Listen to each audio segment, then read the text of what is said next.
4강 분전반 결선도.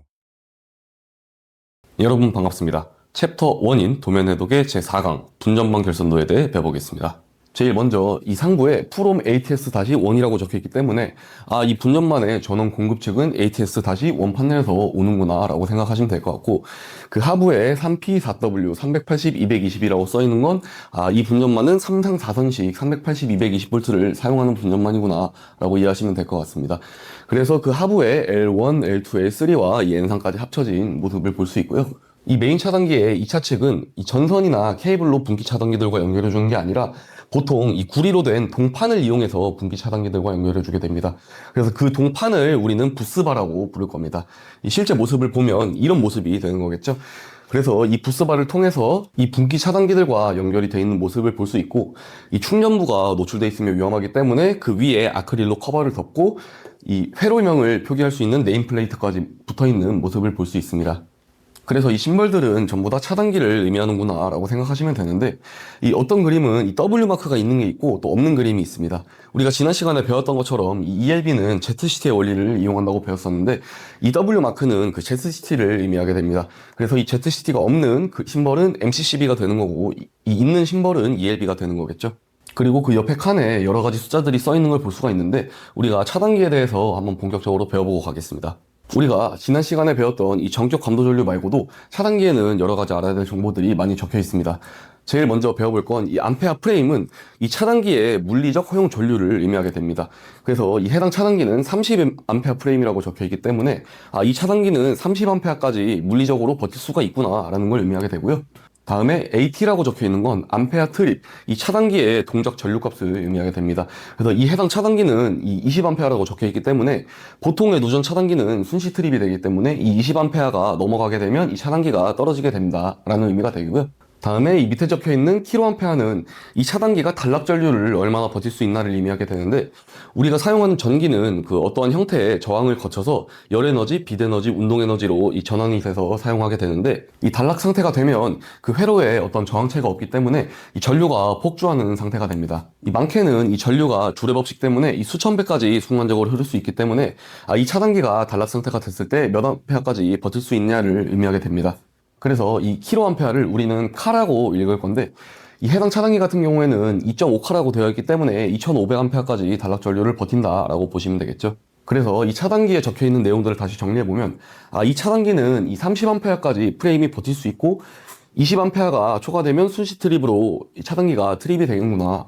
그리고 잔락 전류는 우리가 2.5카까지 버티는구나 라고 생각을 하시면 되고, 지난 강의에 배웠던 것처럼 이 30mA가 누설 전류로 흐르게 되면 차단기가 0.03초 이내에 트립이 되라 라는 의미가 되겠고요. 그 다음에 60Hz라고 적혀 있는데, 우리가 교류와 직류의 차이를 한번 보고 가겠습니다. 우리가 사용하는 380V나 220V는 모두 교류를 사용하고 있습니다. 그래서 교류는 이 얼터네이팅 커런트라고 이 전류의 방향이 교차된다고 적혀 있습니다. 이 그래프와 같이 이 교류는 전류의 방향이 계속 교차되게 되는데, 이 한 번 교차되는 루틴을 우리는 1사이클로 볼 겁니다. 그래서 이 1사이클이 이 1초에 몇 번 바뀌냐에 따라 이 주파수가 결정되게 되는데, 우리나라의 표준 전압은 220V 60Hz를 사용을 하고 있습니다. 옆 나라 일본 같은 경우에는 110V에 50Hz를 사용하고 있습니다. 그래서 아까 차단기에 적혀있는 이 60Hz는 전류의 방향이 1초에 60번이 바뀌는구나 라고 생각하시면 될 것 같고, 그 다음에 직류는 이 전류의 방향이 일정하다고 적혀 있습니다. 그래서 직류는 이 플러스 마이너스 극성이 정해져 있는데, 교류는 이 플러스 마이너스의 개념 자체가 없다라고 생각을 하시면 됩니다. 이 현장에서 일하시는 분들의 대부분은 이 중성선을 마이너스라고 얘기를 하시는 분들이 많은데, 그거는 잘못된 표현이고, 우린 교류기 때문에 이 전력선과 중성선으로 호칭을 해야 하는 게 맞습니다. 그래서 직류는 이 플러스 마이너스 극성이 정해져 있지만, 교류는 이 플러스 마이너스 극성이 계속 교차된다 라고 알고 계시면 되고요. 그래서 다시 도면으로 돌아오게 되면 이 노트에 이 페이지와 암페어 프레임, 암페어 트립, 이 카 값이 적혀져 있습니다. 예를 들어서 이 차단기 같은 경우에는 누전 차단기를 사용하고 4페이지인 차단기구나. 그리고 암페어 프레임은 이 50A까지 견딜 수 있고, 암페어 트립 값은 30A에 트립되고, 이 18카기 때문에 단락 전류는 18,000A까지 버틸 수 있구나 라고 이해하시면 될 것 같습니다. 다음에 이 밑에 있는 그림을 보면 이 차단기의 2차 측에 어떤 스위치 같은 심벌이 있는 걸 볼 수 있는데, 이 심벌은 마그네티를 의미하게 됩니다. 그래서 마그네트에 대해 잠깐 보고 가면, 우리가 일반적으로 사용하는 이런 스위치는 허용 전류가 16A 정도밖에 안 되기 때문에 어떤 대용량의 부하라던가 상상 부하라던가 어떤 정확한 동작 사항이 요구될 때 이런 전자 접촉기라는 걸 사용하게 됩니다. 이 전자 접촉기는 마그네틱 컨택터라고 읽는데 우리는 앞으로 이 전자 접촉기를 마그네터라고 부르겠습니다. 그래서 이 전자 접촉기가 어떻게 동작하는지 한번 보고 가겠습니다. 우리가 지난 영상에서 이 배선용 차단기는 바이메탈의 원리를 이용한다고 배웠고 이런 누전 차단기는 ZCT의 원리를 이용한다고 배웠습니다. 그리고 이 마그네트는 이 솔레노이드 전자석의 원리를 이용하게 됩니다. 이 마그네트를 보면 이 단자가 여러 가지가 있는 걸 볼 수 있는데 이 가장 위에 있는 두 단자를 우리는 조작 전원이라고 부를 겁니다.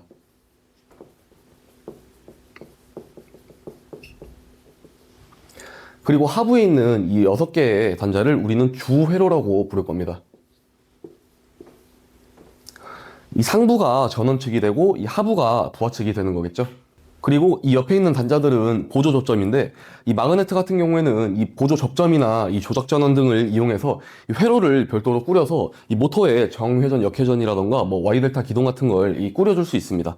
그 회로를 우리는 시퀀스 회로라고 부를 겁니다.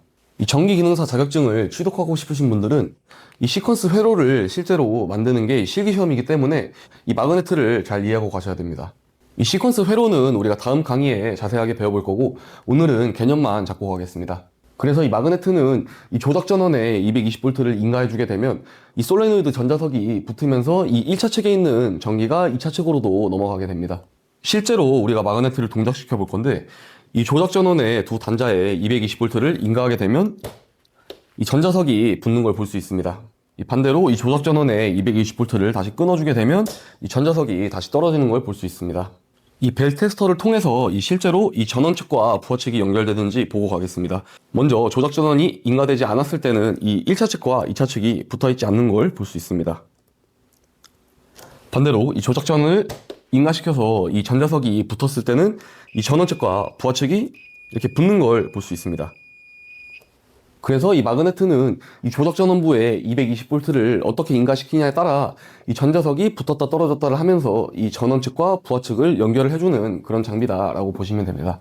다음은 이 마그네트와 보통 같이 사용하는 이 전자식 과전류 계전기에 대해서 배워볼 건데 이 일렉트로닉 오버커런트 릴레이의 약자를 따서 EOCR이라고 부릅니다.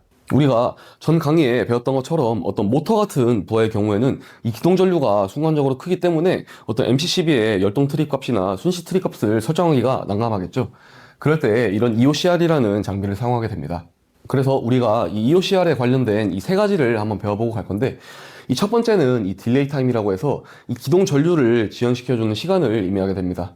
이 모터가 기동을 할 때 기동 전류가 순간적으로 크기 때문에 우리가 정적 전류를 세팅을 해줘도 이 기동 전류 때문에 트립이 될 수 있겠죠. 그래서 이 D타임은 모터가 순간적으로 기동 전류가 크게 흐르다가 본 회전으로 넘어가기까지의 그 몇 초를 이 EOCR에 트립을 지연시켜주는 값이다 라고 생각하시면 됩니다.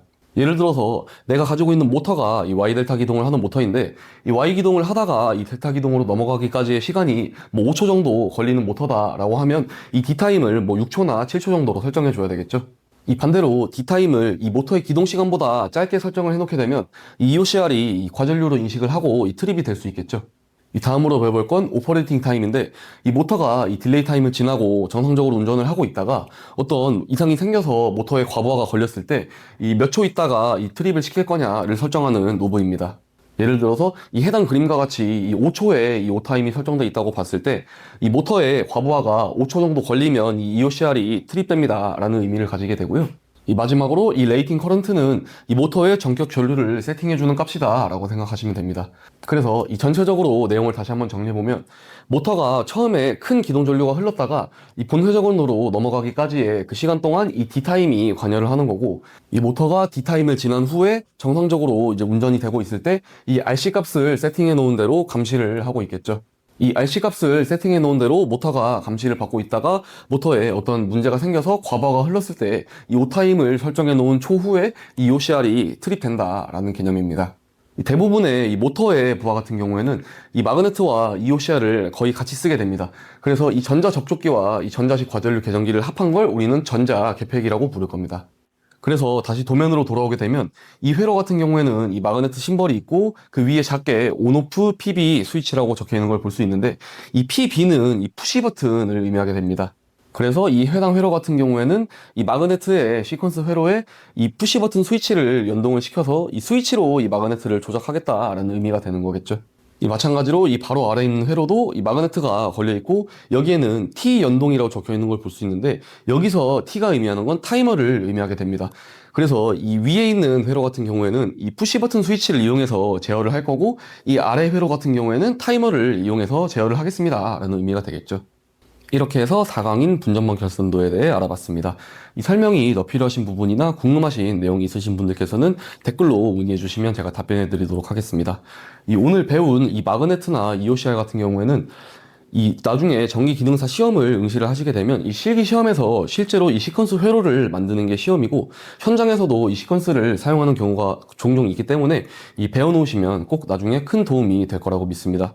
구독과 좋아요 한 번씩 부탁드리고요. 우리는 다음 강의인 5강 시퀀스 회로에서 만나도록 하겠습니다. 감사합니다.